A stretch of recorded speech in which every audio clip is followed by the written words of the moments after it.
আপন বোন সম্পত্তি চাইছে, বাবার পৈতৃক ওয়ারিস সম্পত্তি নিবাগা বইন বাগি না, আর আইতা না, আর আইতা না, আর খাইতা না আমগো ভাই, একবারে বুঝ করে নিগেবা নাকি?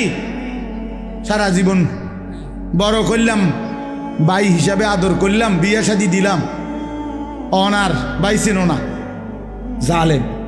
এই ডাকাত কি কইল? বেটা তো বোনের ব্যাপার বল, তো বেটা ডাকাত, তুমি এটা কি বললা? এটা সে বুঝাইতে চাইলো যে এই গ্রামের যেই কোনো মানুষ আমার বাড়িতে ভাত খাইতে হইলে খাইতে পারবে এমনি, কিন্তু আপন বোন আর বাগিনা তারা যদি আমার বাড়ির দুগা ভাত খাইতে হয় জমি দিয়া খাইতে হইব। কথা বোঝেন নাই? জমি নিতে না তোমরা, তোমরা না আইবা পরে